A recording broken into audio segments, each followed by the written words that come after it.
आपके पास अगर मेंबर हैं तो आप मेंबरों से, अपने ही मेंबरों से क्यों डर रहे हैं, उनसे क्यों खौफजदा हैं? सब्सक्राइब करें और बेल दबाएं ताकि कोई खबर रह न जाए।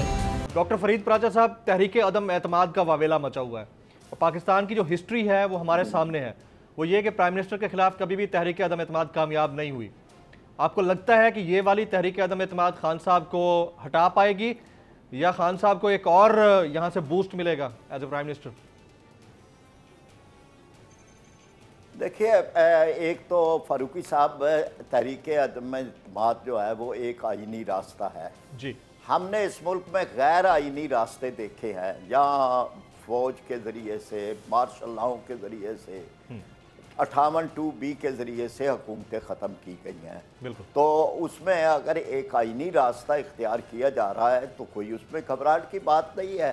कामयाब हो जाएगा तो तब भी एक रास्ता है, और नहीं होगा तो तब भी होता है। यानी कई मूव ऐसी होती हैं कि जो कामयाब नहीं होती, तो उसको बहरहाल ये समझना चाहिए कि जी जिसको भी अपनी गवर्नेंस को उन्हें और ठीक करना चाहिए। ये अगर इस वक्त आई है तो एक अदम एतमाद तो वो है कि जो आवाम कर रहे हैं वो महंगाई की वजह से, करप्शन की वजह से, बदउनवानियाँ फैल रही हैं, IMF की वजह से, FATF की वजह से, मुख्तलिफ़ किस्म के आलमी दबाव, गैस की कीमतें, बिजली की कीमतें, कहने के बावजूद कि फिर बजट तक नहीं बढ़ाई जाएंगी, फिर 6 रुपए के करीब फिर बढ़ा दी गई। तो ये वो सारी चीज़ें हैं कि जो एक अवाम का मुकदमा है और अवाम ने अदम एतमाद कर दिया हुआ है। अब ये कि ये जो अदम एतमाद है ये ठीक है, एक आईनी रास्ता है, उसमें हक है इनको भी कि अपने सारे मेंबर जोड़ के रखें और किसी को भी फिसलने न दें। और दूसरी तरफ जो है नहीं, फरीद पराचा साहब, ये भी हक है, ये भी हक है कि अपने मेंबर्स को ये कहें कि आपने इजलास वाले दिन नहीं आना है। ये भी आईनी तौर पर इख्तियार है प्राइम मिनिस्टर ऑफ कंट्री का या फिर चेयरमैन पार्टी का? मैं हाँ, ये मैं यानी ये कहता हूँ कि ये तो राह फरार है ना। आपके पास अगर मेंबर हैं तो आप मेंबरों से, अपने ही मेंबरों से क्यों डर रहे हैं, उनसे क्यों खौफजदा हैं? और फिर ये जो कमज़ोर बातें हैं कि जी 18 करोड़ दिए जा रहे हैं और मैं कह रहा हूँ कि ले लो पैसे और गरीबों में बांट दो, ये क्या आप सबक सियासत को किस तरफ ले जाना चाहते हैं?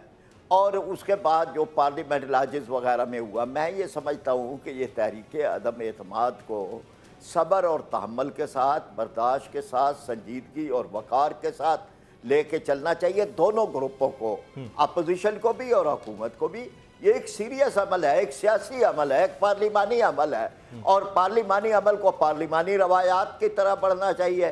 ठीक है, अगर मादी के अंदर कामयाब नहीं हुई तो अब ये पूरी कोशिश करेंगे कामयाब हो ना हो तो कोई बात नहीं है। तारीख के अंदर जहाँ पहले नहीं हुई ये भी अगर नहीं होगी तो मैं ये समझता हूँ कि इस पे जो एक रवैये बड़े शदीद हो गए हैं, बौखलाहट वाले, बौखलाहट के अंदर हर तरह के हथकंडे इस्तेमाल करने वाले, गुफ्तगू के ज़रिए से, अमल के ज़रिए से, रियासती इदारों के ज़रिए से, वो सारे जो है वो एक बुरी रवायात बन रही हैं और पार्लिमानी पार्टियों को अच्छी रवायात कायम करनी चाहिए। यही तारीख की अमानत है जो आगे मुंतकिल होती है, यही असम्बलियों की लाइब्रेरियों के अंदर चीज़ें मिलती हैं। मैं जब MNA था या MPA थे तो हम लाइब्रेरी में जाते थे, हमें पिछले लोगों की तकारीर भी और उसमें जो पार्लिमानी रवायात हैं वो मिलती थी। तो अब क्या सरमाया छोड़ के जाएंगे? क्या चीज़ होगी कि जो किसी असम्बली में या अजायब खाने के अंदर महफूज जो है वो होगी? तो मैं ये समझता हूँ कि बड़े वक़ार, अच्छा फिर जो जिम्मेदार होता है उसको उतनी जिम्मेदारी का सबूत देना चाहिए। यानी अपोजिशन का काम तो अपोजिशन कर रहा है, लेकिन वजीर आजम जो है वो इस वक्त तो मुल्क के वजीर आजम है ना, वो एक पार्टी के वजीर आजम तो नहीं है। और मुल्क के वजीर आजम के तौर पर उन्हें जिस वक़ार का करना चाहिए मुजाहरा, वो कतल उस वक़ार का मुजाहरा आपकी नज़र में वो उस वक़ार का कतल मुजाहरा नहीं कर रहे। बिल्कुल डॉक्टर साहब, आप साथ रहिएगा। ब्रिगेडियर साहब, सामने बात है जी बिल्कुल ठीक है। ब्रिगेडियर साहब ये फरमाइएगा, ये पार्लियामेंट लॉजेस में जो हुआ ये हुकूमत को पहले एक्शन कर लेना चाहिए था या जो हुआ है वो नहीं होना चाहिए थी, जहां तक नौबत आनी नहीं चाहिए थी?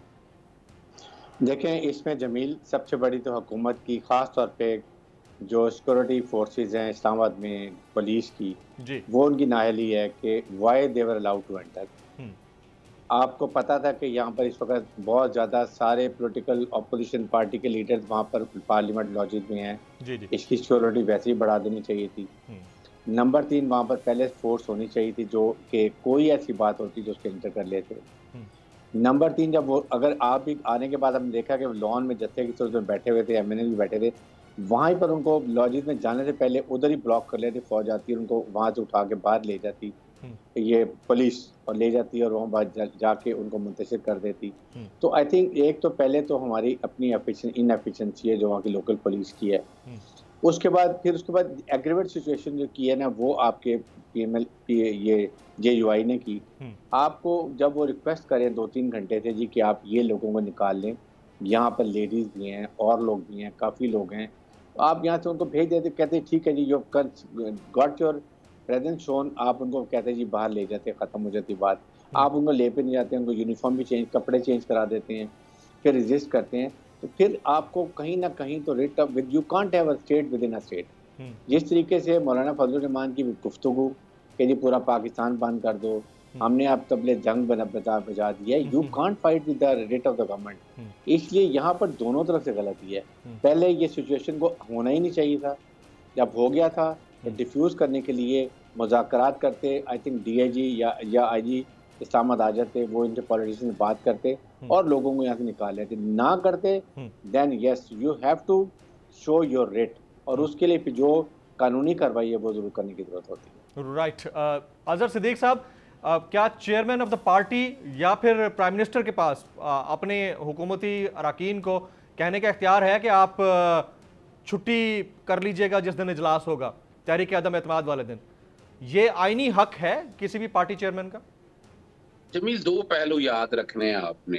एक तो इखलाकी पहलू है, यानी मिसाल के तौर पर आप आ जाए, एक जमात है, इसको छोड़ दें, एक पार्टी है, आपने उस पार्टी की टिकट के ऊपर एक कॉन्ट्रैक्ट कर लिया आपस में और आपने वो टिकट ले लिया, उसमें आप बाउंड हैं कि आप अगर आप छोड़ना चाहते हैं, आपके पास तरीका है, बड़ा वाज़ेह तरीका है, इस्तीफा दें, जाकर नया इलेक्शन लड़ें। आप ये कहें कि उस पार्टी के फैसले के अगेंस्ट जो कॉन्ट्रैक्ट आपने की, एक बात मैं बड़ा वाज़ेह कह रहा हूँ, ये तो कॉन्ट्रैक्ट की वायलेशन है। दूसरी है कि इस कॉन्ट्रैक्ट के बाद एक कॉन्स्टिट्यूशनल बाइंडिंग है, वो है आर्टिकल 63A, जो डिफेक्शन क्लॉज की बात कर रहा है कि आप पार्टी लीडर के खिलाफ ये काम नहीं कर सकते। मिसाल के तौर पर अगर किसी को मारेंगे तो कत्ल होगा, तो वो कत्ल जो है ना, अब कत्ल जायज नहीं है, इसी तरह डिफेक्शन जायज नहीं है।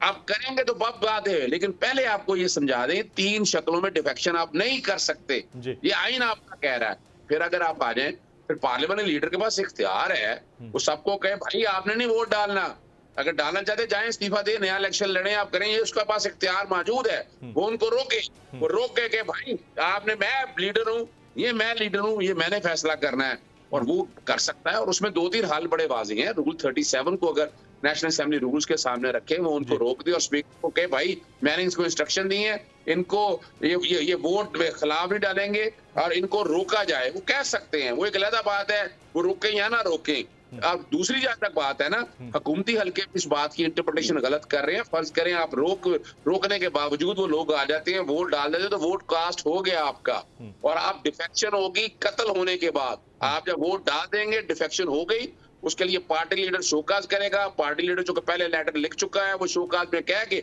डेक्लेरेशन दे देगा और स्पीकर को कहेगा, स्पीकर कह देगा ये डिस्क्वालीफाई, मामला चला जाएगा इलेक्शन कमीशन के सामने, इलेक्शन में डी नोटिफाई कर जाएगा।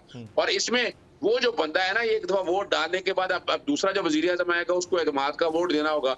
अब एतमाद के वोट के ऊपर जो कि मसाइल आएंगे, ये वो उसके खिलाफ डिफेक्शन की प्रोसीडिंग चल रही है, तो वो शायद वो चल नहीं पाएगा और बड़ा मुश्किल हो जाएगा। एक बात मैं और क्या दूं, इसमें बड़ा खतरनाक मॉरल क्या है, मोरल पहलू ये है कि यहाँ आप सुन रहे हैं कि आप अंदाजा लगाओ इस काम के लिए कुरान मजीद इस्तेमाल हो रहा है, कुरान मजीद पे हलफ लिया जा रहा है। हम अब ये आप देख रहे हैं टिकटें दे रहे हैं, इसको क्या कहते हैं, इसको रिश्वत देना कहते हैं। रिश्वत हमारे कानून में इजाजत नहीं है, टिकटें देने ये बड़ा वादे तौर पर है।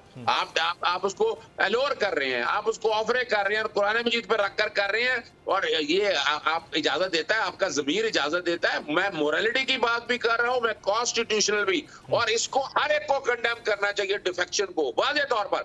हर एक सियासी जो भाई लड़ना है, जाओ इस्तीफा दो। Absolutely right. सब्सक्राइब करें और बेल दबाएं ताकि कोई खबर रह न जाए।